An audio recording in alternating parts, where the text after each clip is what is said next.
Tell me when to show your screen. Good morning from the West Coast. Good afternoon to the East Coast. And hello to anybody who's watching the replay or from some part of the world. It is Lori and my partner Lucille at The Squeeze, episode 22. Wow. I can't even remember 22 episodes. You have to go to our YouTube channel. They're all there. There we go. Yes. So a little background for anybody who's watching for the first time. Hello to all who are here live. We love you. We thank you for being here. We chose to do this because we were talking, we're colleagues, both in marketing and social media. And Lucille is on the East Coast. I'm on the West Coast. And we decided that some of the topics that we were talking about, we felt the squeeze of the middle class. And you know what?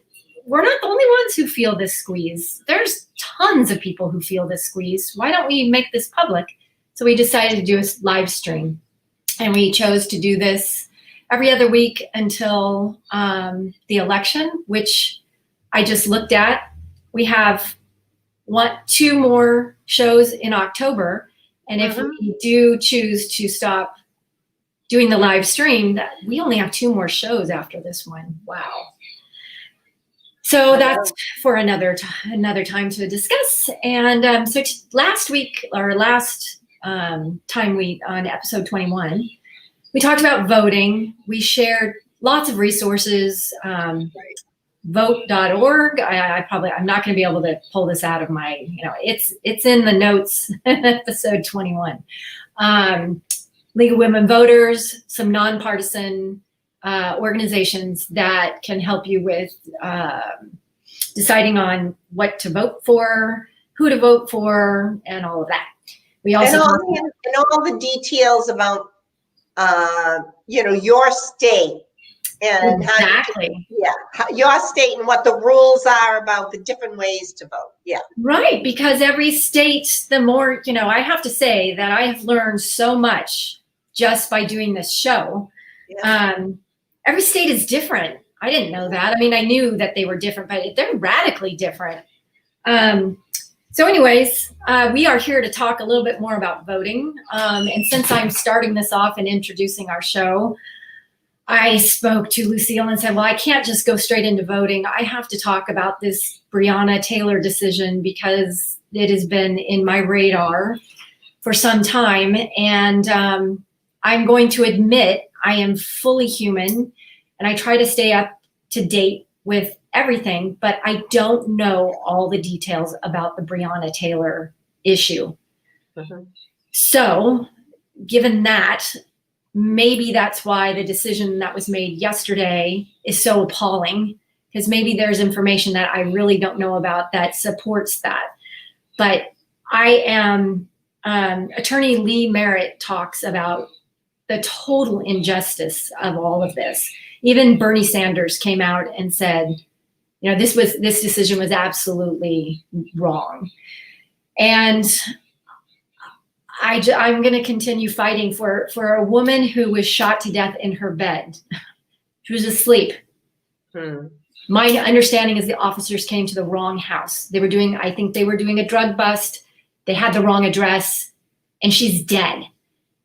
Now, whether the officers can justify, the whole thing, I don't know. All I know is that part to me, that window is, I'm in bed, they come to the wrong house and they freaking kill me. And I'm done. Anyway, so that I had to bring that up. I don't know how anyone can defend this. So maybe I'm going to have to just say that maybe there's information I don't know. And I just want to, if I can just add in, Lori. Absolutely. That, I've been feeling all along that this is just an incredibly terrible tragedy and a horror, and I totally acknowledge that the system is messed up and that Black people in this country are so much more susceptible to getting, killed by the police, or getting into a situation where it's detrimental to them. I was listening to the press conference yesterday, so I'm confused. I need someone to help me because I am confused. So I heard the press conference where they announced the decision, and they said that the officers, announced that they were there, and there was a witness that heard them, say that they were there, they were, police officers, that a shot was fired from inside the apartment and actually hit one of the officers in the leg. And now this is what the jury, this was the evidence that the jury made their decision based on. Apparently, this is my understanding. And like I said, I'm totally confused. Right. I mean, obviously, we probably shouldn't be talking about this. I know, exactly. So we're going to have to address this at some point. Yeah.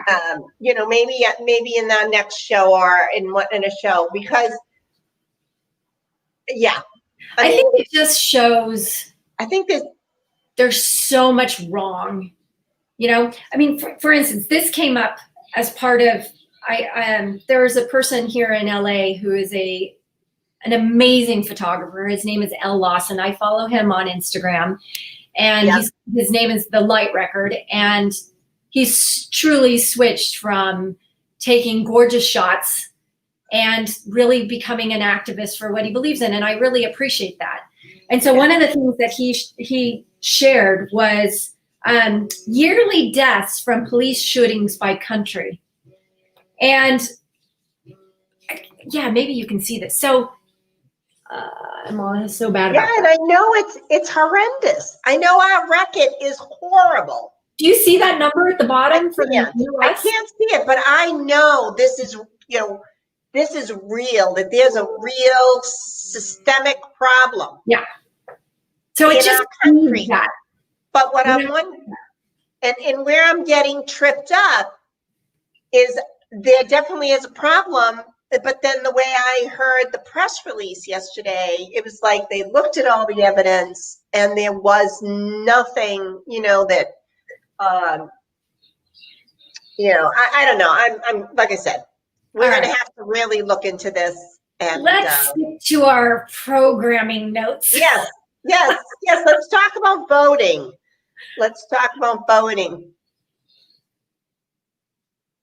Go, Lucille. Go for it. Okay.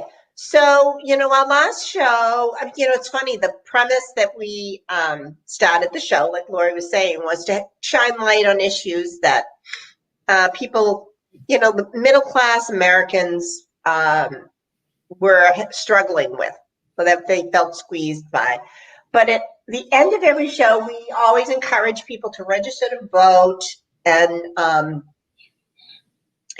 to vote in any election that is upcoming. And of course, we have a huge election coming up in November 3rd, and it is like 39 days away, the presidential election. So we thought, let's do a short, we gave a lot of information last week, as Lori said, and all that information is on our YouTube channel, on the description. You can get all the links that we resources that we shared last week. But we just wanted to reiterate the fact that first of all, there were a ton of people, that's putting it lightly, who did not vote in 2016. Oh, right. Lori, you have a chart. Yeah. So Should I attempt to share it? And maybe you can talk about it. Now, I don't get this. Now, there we go. Can you see it? Yep. Yay, we did it. Yeah, we did it. So I believe. So the way it shows is on the blue is the Democratic, people who voted Democratic. Right. The red is people who voted Republican. The gray, which is almost the total combination of the two, are people who did not vote at all. Oh my goodness. please vote. If you're watching this, please vote. Gosh, can this be the year 2020 where record numbers of people voted? That is my hope. I am praying that it is, because we need everybody's voice. And the fact that, almost 50% of the people didn't vote, it's just, we need to hear everyone's voice. Right. So we wanted to go over the different ways that you can vote, get your vote in. And there are 3 ways. So one way is to vote early. So you'd have to look into what your town, your state is doing in terms of making, where the location is to vote early. I plan to vote early. So my window in my town in Massachusetts is October, I think, 17th through the 30th. I can go to my town hall and I can vote there.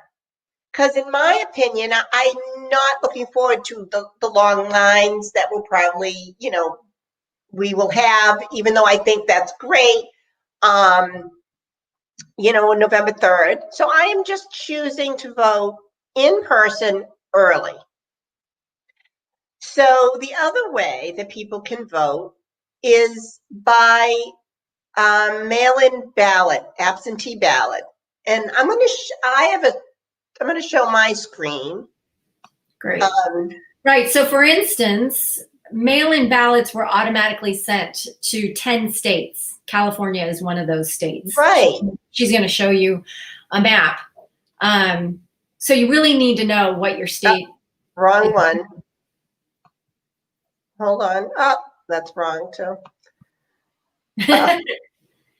You know what? I think I just may have. Just you keep talking while I get this. So she has on this map. It shows 10 states that have automatically. I guess the governors are deciding that they will have this happen where the mail-in ballot was automatically sent. So then you have the choice where you can make a request to get a mail-in ballot. So all of this needs to be done. Here's the point. If we're only doing 2 shows before it's 39 days until we can vote. Until election day. 39 days, you need to make your decision how you need to have a plan. We talked about that last episode. You need to have a plan, but you need to check to see that your plan is working. Just to repeat something I said in the last show, my address was incorrect. So I wouldn't have even gotten that mail-in ballot because it was going to an address that I would have never been able to retrieve that mail. That would have sucked for me. I'm so glad that I checked to see that my plan is really going to work. So like you said, it's really, exactly. It's really interesting because like on the left-hand side, those are the states. There's about 10 of them where, including California, as you said, that an absentee ballot will automatically be sent to the House. And then on the upper right-hand side, you see that there are a number of states, again, maybe 10 states or so, where the application is automatically sent. And now Massachusetts is in there. Mm-hmm. So I did get an application for absentee ballot. So those states, you're going to get an application. And then we have, you can request on the left-hand side. You see the lower left right now? You look at all that. Request for a mail-in ballot. Yeah, so you have to request, but you don't. Seems like an extra hoop, if you ask me. It is. But you don't need any excuse. Mm-hmm. There's, they will send it to you. You just have to call your town clerk and say, "I want an absentee ballot." That last graph on the lower right is very interesting. Yeah, Indiana, Tennessee, Mississippi, Louisiana and Texas, you have to have an excuse to vote.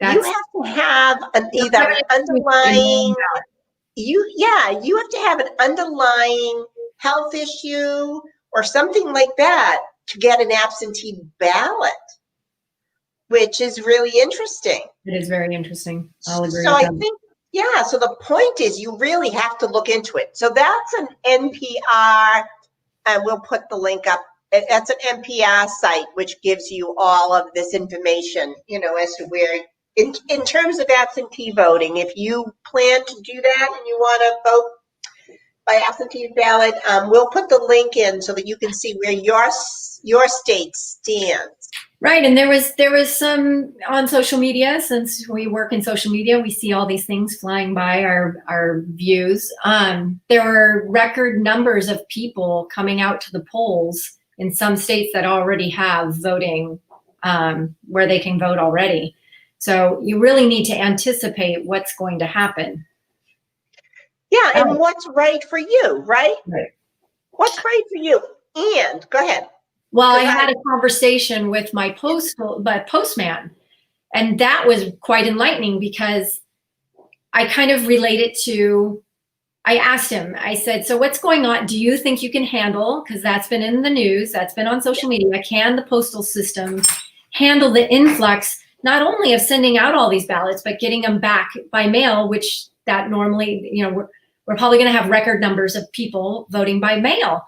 And he can't be the spokesperson for all of the U.S. Postal Service. He is the person I talked to in the story. But he did say that they're not hiring. So it made me think about retail that does an incredible amount of hiring for an influx of buying during, the holidays. Right. Yet our postal service isn't hiring to handle this. I don't know. It's a concern, but it shouldn't. Well, I just wanted to mention, Christy mentioned here that New York initially wasn't offering absentee ballots for the general election, only for the primary, but they've changed that. So they are going to be offering absentee ballots. So this is the thing. My huge concern here is that all this talk about, absentee ballot fraud and all this kind of stuff is going to keep people from voting by absentee ballot. We've had absentee ballots since the Civil War. It is a legitimate way to vote. And I think that I'm sorry, I don't mean, I hear what you're saying, Lori, about staffing, but I don't think we don't want to frighten people. I've also heard the president yesterday giving a lot of,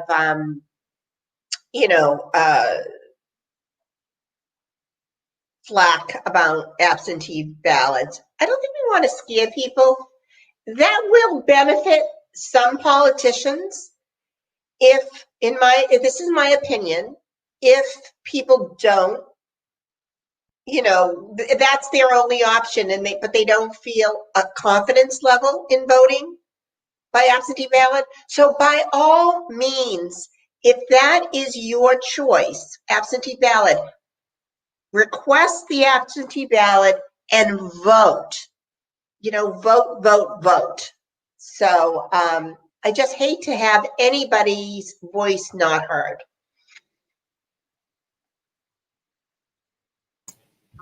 I agree.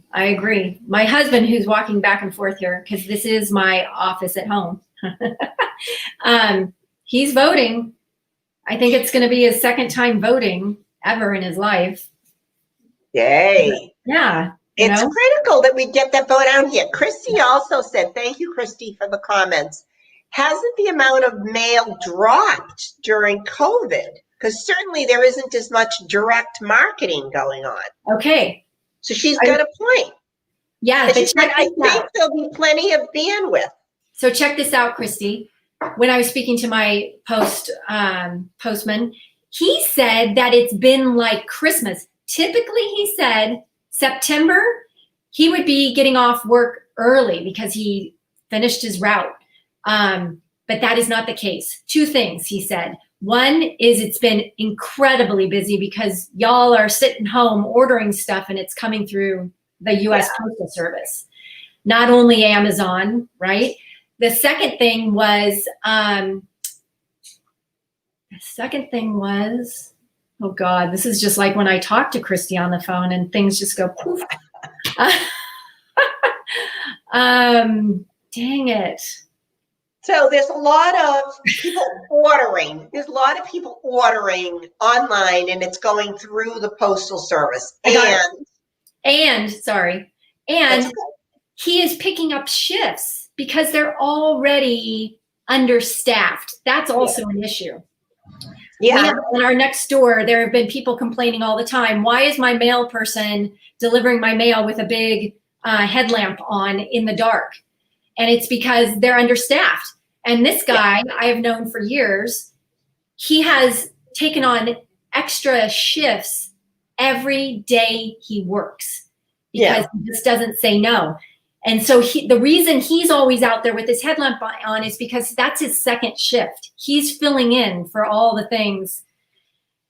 And he also said that for the first time this year, he's ever seen that Postal Service people, like on Nextdoor, I heard this as well, where people haven't gotten their mail. Like, why not? I haven't gotten mail in a week.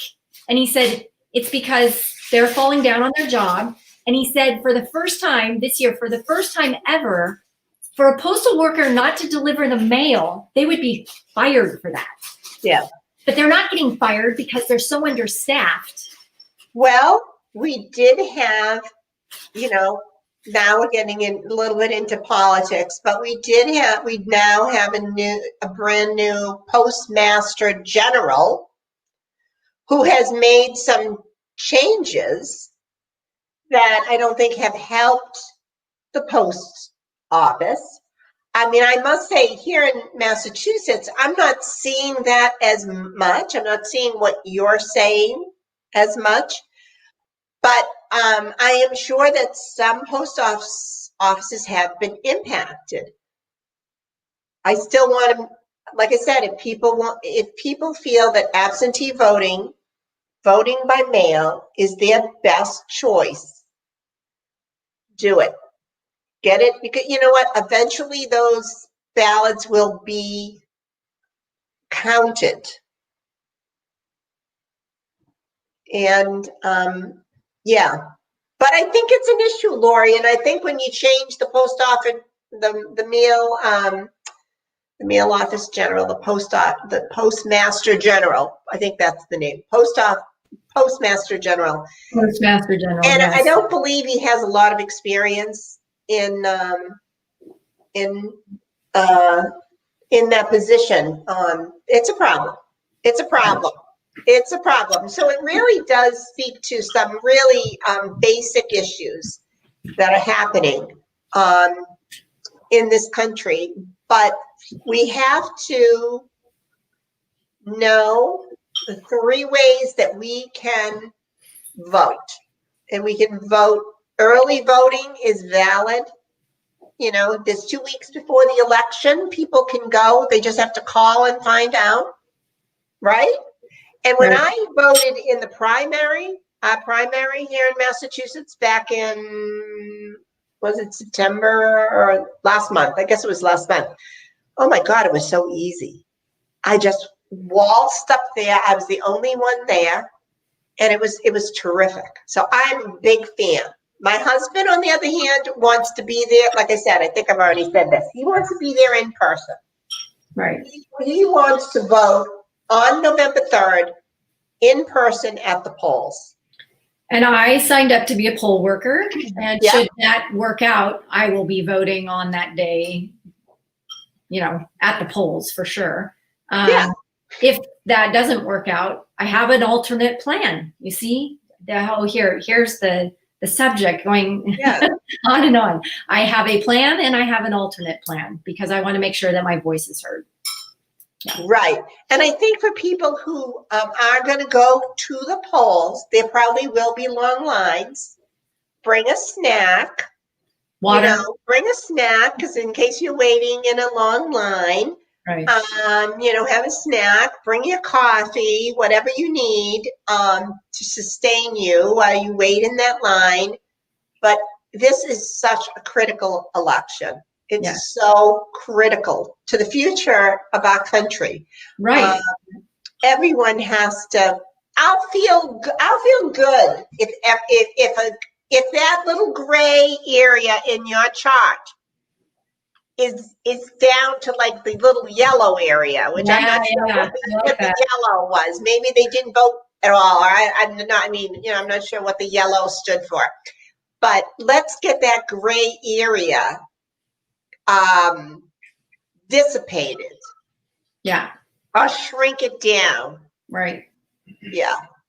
So anyway, so that's what we want you to know today. Right. That, again, make your plan. Know that you have 3 options for voting: mail-in, voting in person early, or voting in person on November 3rd. Plus, all those sites that we talked about, they also have your propositions in there. So if you need help on deciding, now that there's tons of on television, whether you watch or not, there's just tons of information on the radio, vote this prop, vote no on this, vote yes on this. But I did find that was already an issue with League of Women Voters saying vote yes on a certain proposition. And then 10,000 small businesses that I'm a part of, that I care a lot about small businesses. And in California, we've been decimated by COVID with small business, just like everybody, in the world. And then we've got those fires is an issue. And it was about taxing, small businesses. So I'm going to look farther into that because my 2 voices are like blocking each other out. So now, I got to make my decision on that. Yeah. So that's important to know what the local propositions are on your ballot too. Correct. Yeah. And then should we talk just a tiny bit about, there's a lot that it's very interesting. It's only been 2 weeks, 14 days since the last time we spoke, and a lot happens in those 14 days. I know. Yeah. And Ruth Bader Ginsburg passed away, who my understanding was she was trying to hold on through this election. Right. And unfortunately, for us, that didn't happen. And that's been sad. A lot of people have come out. We're so polarized because people are just bashing all the people who are saying all you care about is the Senate seat or the Supreme Court seat. You don't even care about this person. And I don't think that's true. I don't think that's true from people, but it's a hierarchy, right? Oh my gosh, this poor person who's done so much for women, especially in her lifetime. And I'm very grateful for all that she has done. And I think she's handed that baton over to those of us who are still alive. Right. And I think truly that's, for Ruth Bader Ginsburg, may she rest in peace, power. Rest in power for sure. She did a lot. I love that. Don't you love that? And it really is for all of us to take the mantle on and to continue to try to improve, women's existence and rights in the world. Just to interrupt for a second. Sure. Luciano is here in the chat. It says, "Good morning, ladies. Lori, good to see you. We did business together some time ago." Yes, I do remember you. That was when I wore a translation hat. Thanks for joining us. Very nice. Yeah. So we are just. Go ahead. No, I'm just saying that. There has been a lot going on, and I think for our next, we'll have to kind of sort through it, these issues that have come up. And our next, we got 3 shows, right, Lori, until the election, and then you and I will put our heads together and decide what we're going to do. But It's our good to know commitment and was see more. through the election Mhm. and to each other and to everyone. But I know next time we meet, Alan Lewis is going to join us. Right. We had Yeah. Alan on several weeks ago. He is the music producer, and he wanted to join today, but he was unable to join. So we will see him next time. So we will probably talk about race a little bit. And some other topics. You know, and God, what time is it? We wanted to make this short, but you know, Christy is here, and she always makes me think of self-compassion and how to manage anxiety. And she shared a blog post, so I'll put that in the comments when we get on. Great. She Yeah, so that was something we talked about. This is such a chaotic time that we all could use support because it's very stressful. It is very stressful. And if we're not, you know, it's all about putting that oxygen mask on. As I mentioned, the photographer who I follow on Instagram, who's given me a lot of information about, you know, a lot of the divide that's going on in our country. He took some time off. You know, we need to put that oxygen mask on and recalibrate and make sure, and that's why we all need to speak up. I mean, I just really we are all in this together. Yeah. Your voice matters. You are resonating with someone. That is why Lucille and I are doing this. If we just touch one person by coming out and saying these things in public, our job is done. I mean, everybody needs to speak up. So, and don't forget to, you know, take care of yourself, because if you feel depleted, that's not going to help you or anyone. Right. Yeah. So we thank everyone who has watched today. Please check our YouTube channel. If you haven't subscribed, please do. And if you have any ideas for future, you know, the few shows that we know we're committed to until the election, please send us a note, because we'd love to hear that. And because we're doing this for you. I mean, if we can shine light on any topic that would be helpful for you, we want to do that. Right, right. That's the whole gig here. And yeah, so and anyone who watches the replay, you know, shoot us a line if you have any questions. We'd love to, you know, answer them. And yeah, so that's it. Thank you for joining us. The links and that we will put in, and remember that you have multiple ways to vote: by mail, in person, early, and at the polls on November 3rd. So vote, vote, vote. Vote, vote, vote. Yes. See you in 2 weeks. Let's see, October 8th. Yeah. All right. Unbelievable. Right. October already. Yeah. Okay. Thank Everyone you. have a great day. Thanks for watching.